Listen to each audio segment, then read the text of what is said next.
look at learning outcome one, outlining a framework for an appropriate performance evaluation system. And the key point here is in order to successfully deliver a strategy, we must have in place a mechanism to monitor performance. We need to know how are we doing? Are we on track? Are we doing well? Or have we gone off track? Once we have these measures in place, we are then able to continuously correct what we are doing in order to ensure that we achieve our objectives. So, what is the purpose of performance evaluation systems? The key one is that they communicate what is important to the organization, as well as the organizational expectations. This is what is important to us, and this is what we are expecting. And it enables us to assess whether we are achieving our objectives. Now, with a performance evaluation system, we tend to start with objectives. And the objectives come out of the strategic planning process, which we covered in Unit 1. And the objectives should also reflect factors which are critical to the organization's success, critical success factors. So that's a starting point with measuring performance evaluation, is looking at our objectives. Once we have our clear objectives, we then need to measure measures in place so that we can figure out whether we are on track with our objectives or not. These measures are often called KPIs. It's important for the measure or the KPI to be directly linked to an organization objective. So, for example, in this case, we have an objective to improve quality. That in itself is not a clear measure. However, we can make it a measure using, for example, something as a measure such as the number of defects. We are then able to set a clear measure as to quality is improving or not, and we can also set targets for this particular measure, which comes to the next part of a measurement system, is that we need targets. For every objective and measure, a target needs to be set. So we might, for example, say that the number of defects, which might be, say, 5% now, we're going to have a target of reducing that to 4% for each of the measures. And then once we have a clear objective, a measure for that objective, and a target has been set, we need to have initiatives in place in order to ensure that we are going to meet that target. So, for example, if I have an objective to improve my fitness, and the measure is going to be the time it takes me to run 5 kilometers, I can have a target in place, 30 minutes to run 5 kilometers. I then need to put some initiatives in place. I need to perhaps change my diet. I need to take some exercises. I perhaps even might need a coach. And I then need to, once I've got these initiatives planned, implementing them, I then need to continuously monitor my actual performance to the targets and objectives, and to determine whether or not I'm on track. So that's the basic process which we follow. Learning outcome one focused on a framework for developing a performance evaluation system, and part of that framework were measures. There were objectives, measures, targets, and initiatives, and then ongoing monitoring. So those measures, which are called KPIs, we talk a bit more about now in Learning Outcome 2, where we're focusing on developing appropriate key performance indicators. First question is, what is a key performance indicator? There are measures, firstly, to ensure that alignment with our strategic objectives. Are we achieving those key strategic goals? It allows us to analyze performance and look at what action we need to take in order to achieve those targets.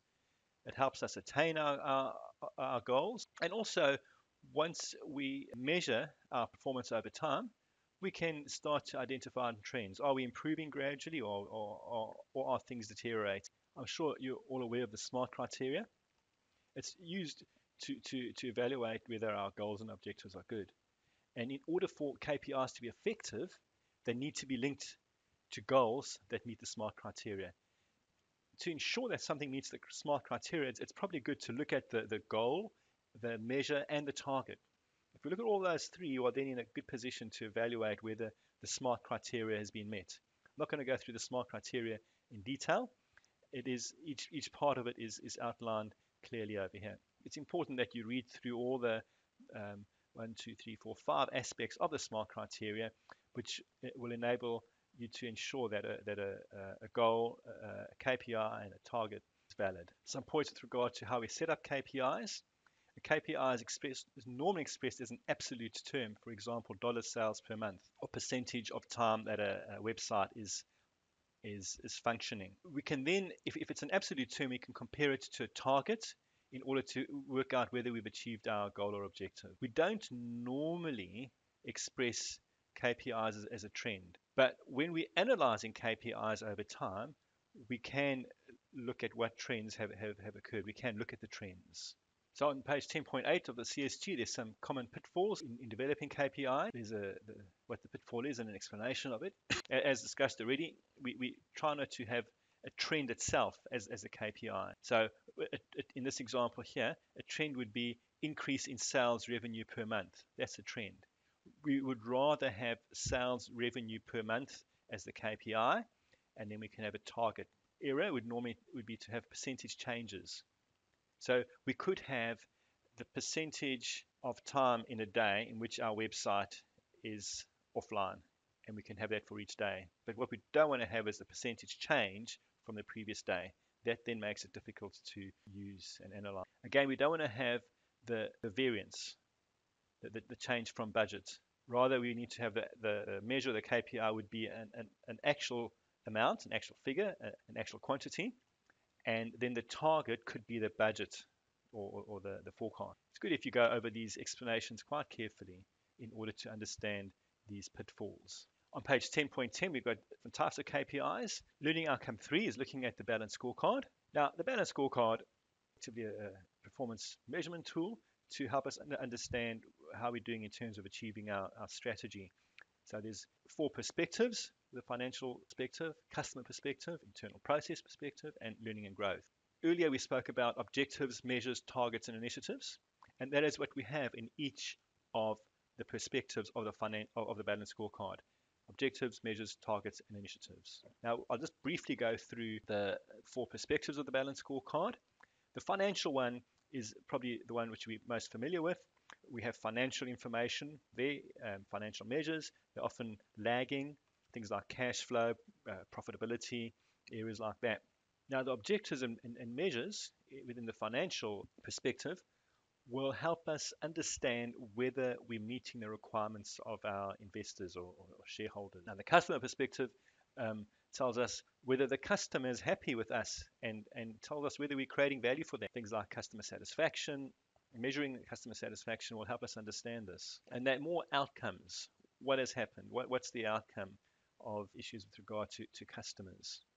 Then we move on to the internal process perspective, where we're looking at the processes within the business.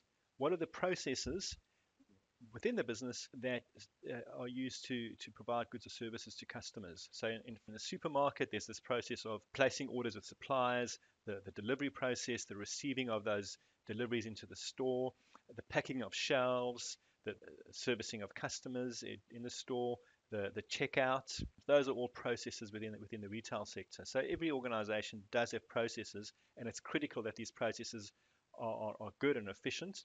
And that's why processes are a key perspective within the balance scorecard.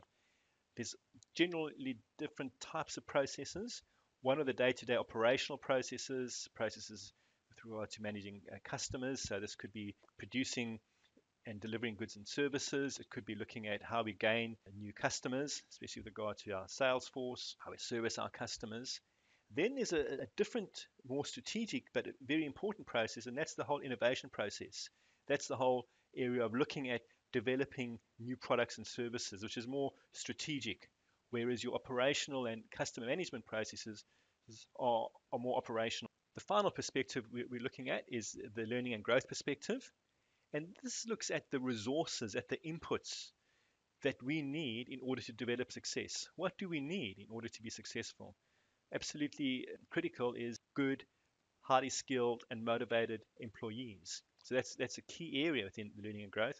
We often need other resources, need a really good IT infrastructure. So whatever the key inputs are, we need to, in order to achieve our objectives, we need to have a system to make sure that we do have them in place.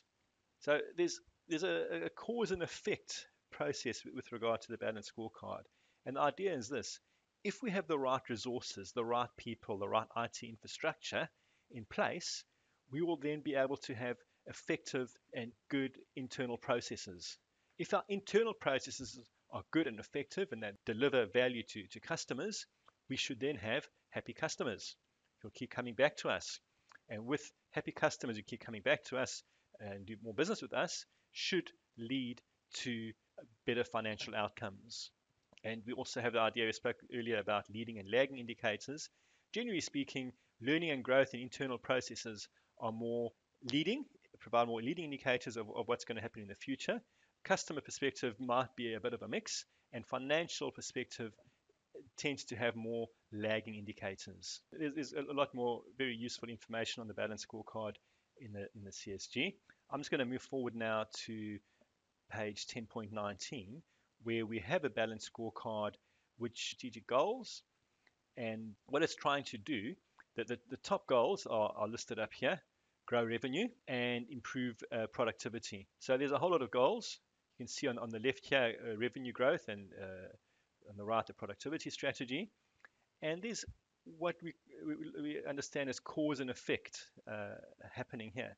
So if, for example, if we develop strategic skills within our employees and we give them the right information, this might help increase their productivity with regard to, say, sales. It will also enable us to cross-sell products. This is in the banking sector, this particular example. It also might enable us to design new products. If we are able to design new products, we could increase the customer confidence in our financial advice, which would then broaden our revenue mix and would lead to improved returns. So that's the whole idea of cause and effect. That on page 10.20, we've got a balanced scorecard showing some strategic objectives and the measures for those objectives. Some of those measures are lag indicators and others lead indicators. On page 10.22, there's broad guidelines as to how you would implement and develop a balanced scorecard. The point we made on page 10.23 is that the balanced scorecard is a flexible tool and will differ from organization to organization. And for example, a balanced scorecard for a not-for-profit organization will be very different to a for-profit one. And on page 10.24, there's an example of a balanced scorecard for a not-for-profit organization or a government entity. And the key difference would be in the financial perspective, where instead of looking at, say, maximizing profits and returns, we might look at the best use of resources, of funds, in order to achieve our goals. The last learning outcome is looking at the impact of remuneration packages and performance measures, such as KPIs, on behavior, motivation, and decision making.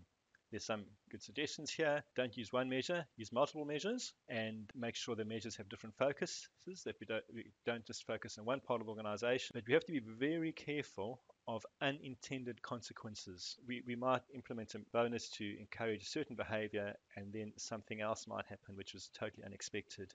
So, for example, in certain airports in the United Kingdom, a bonus was given to baggage handlers based on the time it took from when a plane landed until all the baggage was on the carousel. That certainly did help speed up baggage transfer from the aeroplane to the carousel, but an unintended consequence was a lot of damage claims from travelers whose bags had been damaged, probably because of rough handling. It's good to link performance measures to remuneration and reward. For example, sales staff can get rewarded based on the sales targets they've made. Executives might be rewarded based on the share price of a particular organization if it is listed.